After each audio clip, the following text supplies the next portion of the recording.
Once again welcome back all guys. ഇപ്പം ഞാനുള്ളത് നമ്മുടെ മമ്മേൻ്റെ പച്ചക്കറി തോട്ടത്തിലാണ് കേട്ടോ.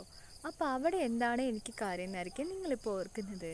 വേറൊരു കാര്യമല്ല, കാര്യം എന്താണെന്ന് ഞാൻ കാണിച്ചു തരാം കേട്ടോ. ഗായ്സ്, അപ്പം നമ്മുടെ കാര്യം വന്നിട്ട് ഇതാ ഇവരാണ് കേട്ടോ. അപ്പോൾ ഇവരെ നിങ്ങൾക്ക് ഓൾറെഡി പരിചയമുണ്ട്. നമ്മുടെ തുമ്പിപ്പൂക്കളാണ് കേട്ടോ. അപ്പോൾ നമ്മൾ ഓണത്തിന് മെയിനായിട്ട് നമ്മുടെ പൂക്കളത്തിലെല്ലാം വന്നത് നമ്മുടെ തുമ്പിപ്പൂക്കളാണ്. അപ്പോൾ ഇത് ലൈറ്റ് അയ്യോടാ അതായത് തൊട്ടപ്പോഴേക്കും പോയിട്ടോ ഈ ഫ്ലവർ. അപ്പോൾ കുറേ ഫ്ലവേഴ്സ് ഇതാ ഉണ്ടാവുന്നുണ്ട്. അപ്പോൾ ഇത് ചാഞ്ഞിങ്ങനെ കിടക്കുകയാണ് കേട്ടോ, കണ്ടില്ലേ. അപ്പോൾ ഇത് നമ്മുടെ മിന്നി കളറിലുള്ള തുമ്പിപ്പൂക്കളാണ്. നല്ല ബ്യൂട്ടിഫുള്ളാണ് നമ്മുടെ ഈ പൂക്കൾ കാണാൻ. നമ്മളൊന്നും ചെയ്യണ്ട, ഇവർ തന്നെ ഇങ്ങനെ ഉണ്ടായിക്കോളൂ കേട്ടോ.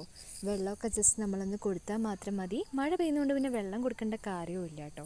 ഇത് കണ്ടില്ലേ, ഇത് നമ്മുടെ ഓറഞ്ച് തുമ്പിപ്പൂക്കളാണ് കേട്ടോ. അപ്പോൾ ഇവർ നല്ല ബ്യൂട്ടിഫുള്ളാണ്, കണ്ടില്ലേ. ഇതാണ് നമ്മുടെ തുമ്പിപ്പൂക്കളുടെ കായ എന്ന് പറയുന്നത് കേട്ടോ. ഇത് കണ്ടോ. അപ്പോൾ ഇത് നമ്മളിങ്ങനെ കയ്യിലെടുത്തിട്ട് നമുക്കിഷ്ടമുള്ള സ്ഥലത്ത് ജസ്റ്റ് ഇങ്ങനെ ഒന്ന് പാകിയാൽ മതി. അവിടെ അവരുണ്ടായിക്കോളും. ഒരുപാട് തൈകളും ഉണ്ടാവും.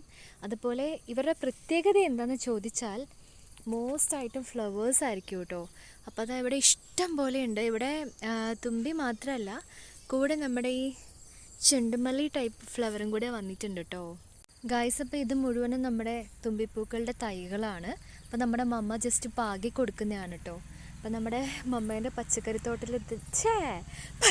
തോട്ടത്തിൽ ഇഷ്ടം പോലെ വെണ്ടയാണ് ഇത് വന്നിട്ട്. ഇത് നമ്മുടെ തക്കാളിയൊക്കെയാണ് കേട്ടോ.